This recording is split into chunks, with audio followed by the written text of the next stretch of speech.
Thank you for watching MMA Oddsbreaker. I am Frank Trigg, and that handsome young man on the other side of the camera today is Michael Chandler. Mike, what's going What's on, bud? up? How you doing, man? Doing good. Just got done. I'm here at Alliance in one of the offices. Just got done doing a nice little drill workout, kind of that last week before I head out to Albuquerque. So I'm excited. Can't wait to do it.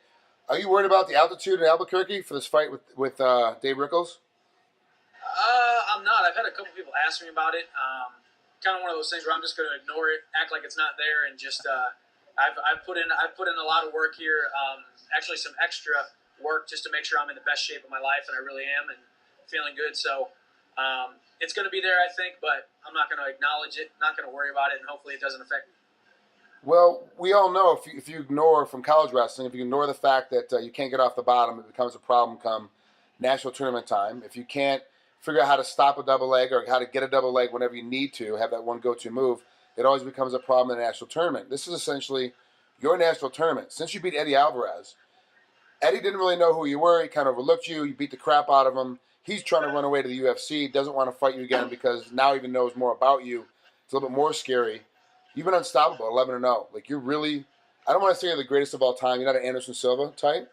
But this fight for Dave Rickels is Weidman versus Silva. He sees you as the Silva type in Bellator that can't be beat, and he sees himself as Chris Weidman. He's come out and said, I'm going to expose Chandler. He's a great fighter, all-around fighter, but I'm going to expose him that he's really not unbeatable. Do you, feel that way? And now you're saying, oh, the altitude, I'm just going to, not pay attention to it. It won't affect me. But is that really what's going on, or is that just the piece you're giving to the media? No, I mean I think I've made a living out of realizing that bad things can happen to people, realizing that people are going to be put in bad situations, realizing that there is bad stuff in this world, realizing that there's a lot of negative outcomes that can happen. But I'm always just a positive thinker. I'm a positive talker. I'm a positive doer. So I think to sit here, go through a training camp, and worry about the altitude, worry about, oh my gosh, what if I gas out? Worry about this, worry about that. It's going to do nothing but put doubt in my mind, and I shouldn't have any doubt in my mind. I train every single day, to become the best in the world. I train every single day to be able to go out there and finish Dave Rickels. I don't by any means think it's going to be an easy fight. I don't by any means think I'm unbeatable. There's 1,000 ways to win, 1,000 ways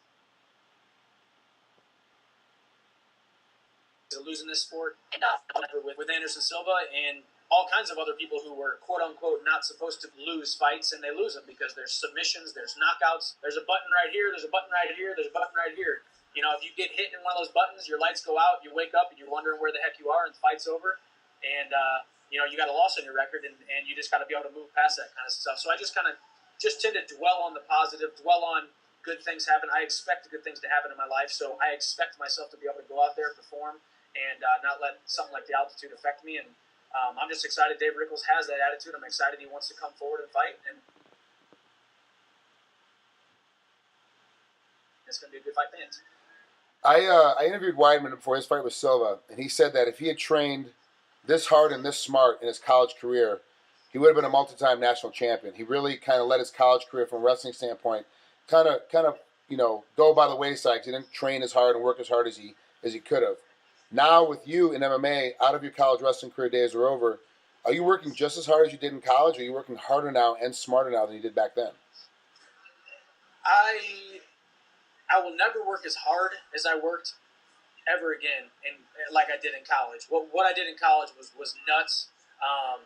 The 5 years there at Missouri, I can sit here and say it, but you understand it. You wrestled in college, but a lot of people don't understand what we go through as college athletes, especially just coming in and just grinding for 5 years and running your head into a wall every single day and thinking that you have to train hard to be the best. And you really do. You have to push yourself past barriers. You have to get outside your comfort zone. You have to, really truly believe that you deserve great things. But I think, with that being said, I am training as hard, harder than I need to in this sport because of the opportunity I've been given, man. I love being able to train every single day, wake up in the morning, and this is my job. I'm sitting here doing an interview right now. Like this is my job, and it's an amazing feeling to be able to do what I'm doing. So I definitely will say I'm working as hard.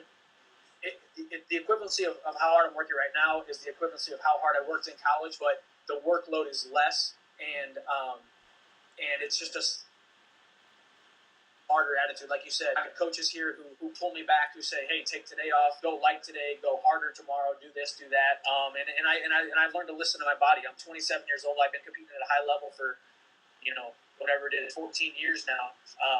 So, at this point, you learn what your body's telling you. If it's telling you need to take some time off, if you have a sore throat, if you have a ding here and a ding there, you take a little time off and you let yourself make sure you actively recover and you supplement and you try to peak at the right time. So, like I said, the hardest work I've ever done in my life was in college, and I'm glad I don't have to go through that again. But I'm glad that has made me the man and the competitor I am today. Now, I saw a bunch of photos of you on Instagram when you were at Comic-Con with the belt, this long-ass line, signing autographs. And the Comic-Con's in San Diego, so it's like you had to travel cross-country to go do his autograph signing. It basically was just down the street from your house, but it still was a distraction during the day. Do you look at it as a distraction, or do you look at it as a welcome break from the monotony of the everyday training? Well, there's that fine line. There's nothing I love more than to sit and have fans come up and just shake my hand and say, I love watching you fight. I love your style, or I think you're a great guy. I love that you're a great ambassador of the sport, or I love to hear those kinds of things. I love to interact with the fans because I say it all the time. At the end of the day, if it wasn't for the fans, we'd just be a bunch of guys training in the gym and then going to fight in an underground basement, for a couple $100 cash or something. What the fans have helped us build this sport into is amazing, and it's a great opportunity. So I love meeting every single one of my fans. If I could, I would love to meet every single follower I have on Twitter, every friend I have on Facebook, just because they are a huge part of my career. They are, they are my fan base and the people that believe in me and want to see me do good. So there's that fine line. Right now it's fight. I'm a little bit over a week away from the fight. You get the interviews. You get, you get more notoriety. There's more distractions. There's sponsorships, calling your managers. Hey, here, you got to send them the shorts. You got to get the sponsorships. Make sure the sponsorships are on the shorts. You got other phone calls. Just last week, I finally sent in all my corner applications, all 4 or 5 of my medical stuff, fighter apps, and just all that kind of stuff. There's all kinds of little distractions, but you just take it. You just take it as it comes, and you realize it's all part of the job. And try, just like I said earlier, try not to focus on whether or not it's going to affect me. If it affects me, it affects me, but I'm not going to consciously think, oh man, going to Comic-Con for a couple hours is really going to affect my training, and it's an inconvenience and that kind of stuff. And if you don't let it be a distraction or an inconvenience, then it won't be. Speaking of distractions, you've never fallen into that young, successful athlete mindset where you've kind of got the world, by the horns. You can kind of do whatever you want, and you don't turn around and start chasing women. You didn't turn around and start spending your money on going out to find more hot chicks and younger chicks to keep coming at with you. You kind of avoided that whole thing. But I did hear a rumor now that you're dating somebody, which is the first I've heard. Even when I talked to Coach Smith, even in college, he's like, I got to be honest with you, I don't know. Coach Smith also wasn't that ingrained in your life outside the room. He wasn't all up in your business. But still, this is the first time since I've known you and known of you that the rumors come out that you actually have a steady girlfriend. Is this true? Or is this another rumor that everyone's putting out there? It is true. No, I do. Me and her name's Bree. We've been dating for about 6 months now. She's back in Missouri, and I've known of her for actually 6 years, and had a crush on her for a long time, and ended up. Man, you're 27 years old. Did you just say you had a crush on somebody?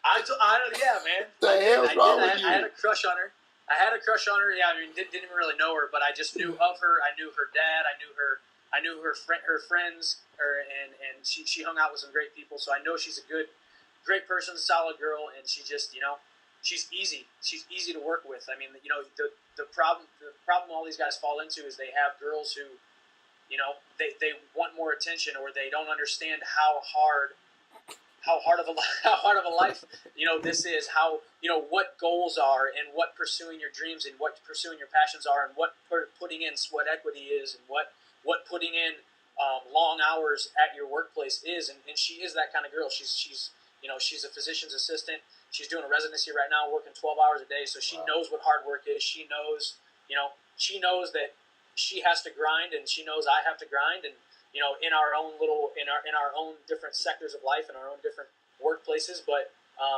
so she understands, and it's hard to find those kind of girls, and it all comes from being a good Missouri girl, growing up with great parents, and that kind of stuff. So it's been good. 6 months. Yeah, but right now she's doing a residency and she's still in Missouri. When she gets done with her residency, she's going to look to relocate this to San Diego to be closer to you, or you guys going to end up having to keep crossing halfway across the country.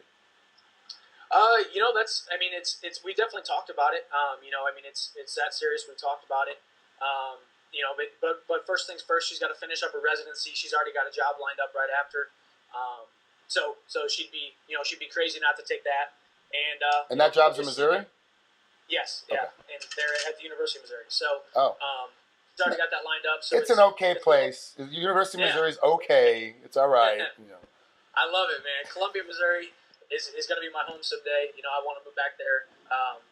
But yeah, she's got a job lined up already. But we've talked about it. We've talked about relocating and all that kind of stuff, and everything's going great. But like I said, it all comes down to can you handle the fighter's life? Can you handle me being in training camp and then a fight getting canceled and then going back into training camp and then me traveling for Bellator, going up to New York to do that, and then being here in San Diego and no, sorry, I can't go to this concert with you. Sorry, I can't go to this wedding with you. I wish I could be there, but this is what I have to do. And it's hard to find somebody, especially a girl, a woman who understands that kind of stuff. Hold on, did she already ask you to go to a wedding with her? Yeah. Dude, you're done. That's it. It's over. It's over. If a No, girl's asking you to go to a wedding, it's done. She has a lot of friends. She's got a lot of friends, and we're actually going to a wedding here in San Diego, which makes it easier. And at the end of August. So whose wedding though? Did you ask her to that wedding, or she asked you? It's her best friend. We're her best friend. She's the maid of honor. So yeah, she's catching the bouquet. You're done. That bouquet's getting thrown. She's catching it. It's over. Just write yourself off, son.